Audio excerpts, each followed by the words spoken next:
नमस्कार शेतकरी मित्रांनो, आता शेतकरी मित्रांनो, नमो शेतकरी योजनेच्या 7व्या हप्त्याची एक अपडेट जाणून घेणार आहोत.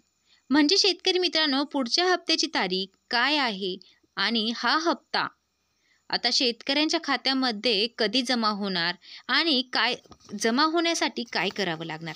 तर शेतकरी मित्रांनो, आता शेतकरी वर्ग हा चिंतित होता. आता अजितदादांनी सगळ्या शेतकऱ्यांचा मार्ग हा मोकळा केलेला आहे.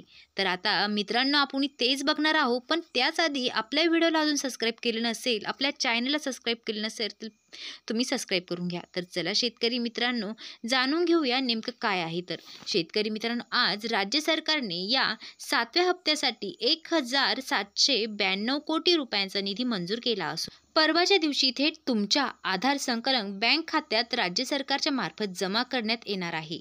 त्यामुळे अखेर तुमची आज प्रतीक्षा संपली असून तुम्हाला दिलासा मिळेल अशी अपडेट आज समोर आलेली आहे.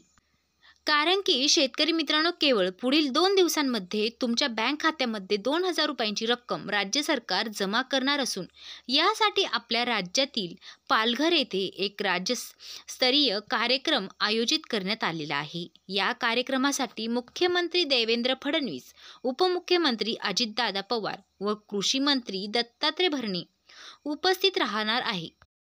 तर शेतकरी मित्रांनो, या कार्यक्रमाअंतर्गत मुख्यमंत्री महोदयांच्या हस्ते राज्यातील शेतकऱ्यांच्या बँक खात्यामध्ये शेतकरी 2,000 रुपयांची रक्कम जमा करण्यात येणार आहे. अशा प्रकारची अधिकृत माहिती समोर आलेली आहे. राज्याचे कृषी मंत्री दत्तात्रय भरणे यांनी जाहीर केली आहे आणि त्यांच्या त्या पत्रकार परिषदेचा लाईव्ह व्हिडिओ देखील आपल्याकडे आहे, परंतु आम्ही तो तुम्हाला या ठिकाणी दाखवू शकत नाही. तर मग शेतकरी मित्रांनो, मागील 2 दिवसांपासून राज्य सरकार हा 7वा हप्ता वाटप करण्याची तयारी करत होता. परंतु अखेरकार 7व्या हप्त्याचा मुहूर्त ठरला असून यासाठी राज्यातील 95 लाखापेक्षा जास्त शेतकरी पात्र आहेत व ज्या शेतकऱ्यांची e-KYC पूर्ण असेल व त्यांना PM किसान योजनेचा 20वा हप्ता मिळालेला असेल, केवळ त्यांनाच शेतकऱ्यांच्या खात्यामध्ये नमोचा 7वा हप्ता जमा होईल अशी देखील माहिती कृषी मंत्री महोदयांनी जाहीर केलेली आहे.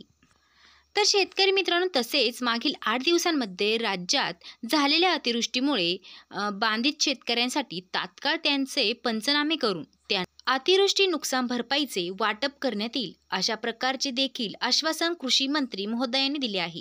यासोबतच ज्या शेतकऱ्यांना 2025चा रखडलेला पीक विमा अजून देखील खात्यात जमा झाला नाही, त्यांचे देखील पैसे पुढील 2 दिवसात खात्यात जमा होईल अशी प्रकारची आश्वासनं कृषी मंत्री महोदयांनी दिलेली आहे.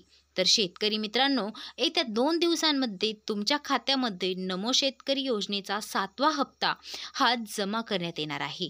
तर शेतकरी मित्रांनो, अशाच नवनवीन अपडेटसाठी आपल्या चॅनलला सबस्क्राईब करा.